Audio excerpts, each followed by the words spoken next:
दोस्तों, आज मैं आपको एक ऐसा वाकया सुनाने जा रहा हूं जो सिर्फ एक मर्डर केस नहीं बल्कि एक सिस्टम फेलियर की कहानी है। ये कहानी है रनीम औदेह और उनकी मदर खौला सलीम की, जिनकी ज़िंदगी को एक ऐसे शख्स ने छीन लिया जो बार बार धमकियां दे रहा था, जिसे पुलिस को रोकना चाहिए था लेकिन किसी ने उसकी परवाह नहीं की। सोचिए, कोई लड़की बार बार पुलिस को कॉल कर रही हो, मदद की भीख मांग रही हो और पुलिस उसे नज़रअंदाज कर दे, और फिर जब वो अपनी जान बचाने की कोशिश कर रही हो तभी उसका कातिल उसके सामने आकर चाकू से हमला कर दे। Where there Yeah. are people there still. That's how it Yeah. works. So you just Yeah, but go he- to your mum's and lock the door, Yeah. and we'll try and see you tomorrow. Okay? Okay. All No, right. he actually followed me from my mom to the place where I was in restaurant. Okay, but that's what I'm saying. It's been 2 hours. He's now, waiting for though. me. It's been Yeah, 2 okay. hours, so you need to go to your mum's. Okay, that's what you said you wanted to do. All right. Okay. Thank you. Bye bye. रनीम औदेह सिर्फ 22 साल की थीं, young, talented और अपनी ज़िंदगी बेहतर बनाने की कोशिश करने वाली लड़की। उन्होंने हाल ही में अपनी एजुकेशन मुकम्मल की थी और अपने फ्यूचर के लिए प्लानिंग कर रही थीं।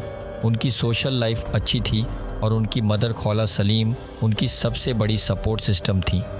लेकिन उनकी ज़िंदगी में एक शख्स ऐसा था जिसने उनकी खुशियों को तबाह कर दिया, उनका एक्स हस्बैंड जनबाज तारिन।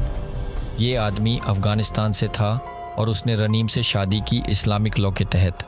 लेकिन बाद में रनीम को पता चला कि ये शख्स पहले से शादीशुदा था और उसके 3 बच्चे भी थे। जब रनीम ने इस धोखे से निकलने की कोशिश की तो उसने उन्हें स्टॉक करना शुरू कर दिया, धमकियां दी और हर तरह से परेशान किया। 26 अगस्त की रात रनीम और उनकी मदर बर्मिंघम के रोटाना शीशा लाउंज में थीं। वो शायद कुछ देर के लिए अपनी परेशानियों को भूलकर थोड़ा रिलैक्स करना चाहती थीं, लेकिन क्या मालूम था कि उनका सबसे बुरा ख्वाब हकीकत बनने वाला है। जनबाजा तारिन पहले से वहाँ उनकी जासूसी कर रहा था। सीसीटीवी फुटेज में साफ दिखा कि वो दूर से उन्हें देख रहा था और फिर अचानक उनके पास आकर गुस्से में उन पर हमला कर दिया। उसने रनीम और उनकी मदर को थप्पड़ मारे, उनका मोबाइल छीन लिया और फिर वहाँ से बाहर निकाल दिया गया। रनीम फ़ौरन पुलिस के पास गईं। उन्होंने पहली बार 999 पर कॉल की। उन्होंने बताया कि तारिन ने उन्हें मारा है और उनके पास नॉन मोलेस्टेशन ऑर्डर भी है, यानी तारिन को उनके करीब आने की इजाज़त नहीं थी। लेकिन पुलिस नहीं आई। कुछ देर बाद उन्होंने 11:09 पर दूसरी कॉल की और पूछा कि पुलिस अब तक क्यों नहीं आई। 11:42 पर उन्होंने तीसरी बार पुलिस को कॉल की, लेकिन फिर भी कोई जवाब नहीं। 12:18 पर पुलिस ने खुद उन्हें कॉल करने की कोशिश की, लेकिन कोई जवाब नहीं मिला। 12:26 पर रनीम ने फिर से पुलिस को कॉल की। इस बार उन्होंने बताया कि वो अपनी मदर के घर जा रही हैं, क्योंकि उन्हें डर था कि अगर वो अपने घर रहीं तो तारिन उन पर हमला कर देगा। पुलिस ने उन्हें घर जाने और दरवाजे लॉक करने की सलाह दी। It's just really dangerous. He's drunk as well, and he might just get a knife or something and do something to us. Okay. All right, we'll go back to your mum's. If he turns up there, call 999. Okay. And we'll get someone to see you That's the tomorrow. problem when I'm calling and they're not coming quickly. और फिर 12:30 यानी आखिरी call. Police ने कहा कि सुबह 8 बजे एक अपॉइंटमेंट सेट किया गया है जिससे वो उनसे मिल सकें, लेकिन तब तक बहुत देर हो चुकी थी। रनीम उसी वक्त फ़ोन पर थीं जब तारिन ने उन पर हमला किया। उनकी चीखें फ़ोन पर रिकॉर्ड हुईं। चाकू से बार बार वार किया गया जब तक कि वो और उनकी मदर खौला सलीम दम तोड़ नहीं देती। Emergency. Hello. Hello, you alright, my darling?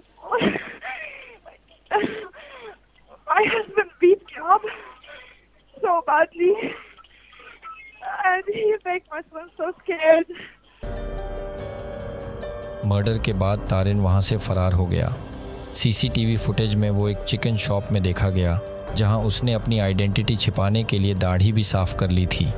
पूरे यूके में उसकी तस्वीरें मीडिया में दिखाई जाने लगीं और आखिरकार 30 अगस्त की शाम एक शख्स ने उसे पहचान लिया और पुलिस को इत्तला दी। उसे अरेस्ट कर लिया गया और बाद में दोनों मर्डर्स के लिए गिल्टी पाया गया। बर्मिंघम क्राउन कोर्ट ने उसे कम से कम 32 साल की उम्र कैद की सज़ा सुनाई। अब सबसे बड़ा सवाल यह उठता है अगर पुलिस ने वक्त पर एक्शन लिया होता तो क्या रनीम और उनकी मदर बच सकती थीं? इन्वेस्टिगेशन में पता चला कि पुलिस ने 7 बार तारिन के खिलाफ कॉल्स और कंप्लेंट्स रिसीव की थीं, लेकिन कोई स्ट्रिक्ट एक्शन नहीं लिया। जब वो मारी गई तब भी वो पुलिस से मदद की भीख मांग रही थी। इस हादसे के बाद रनीम लॉ लाया गया है, जिससे पुलिस को डोमेस्टिक अब्यूज़ से जुड़े मामलों में ज़्यादा सतर्क किया जा सके। अब से कंट्रोल रूम्स में डोमेस्टिक अब्यूज़ स्पेशलिस्ट्स मौजूद होंगे, जो पुलिस को सही गाइडेंस देंगे कि कैसे ऐसे मामलों में तेज़ी से एक्शन लिया जाए।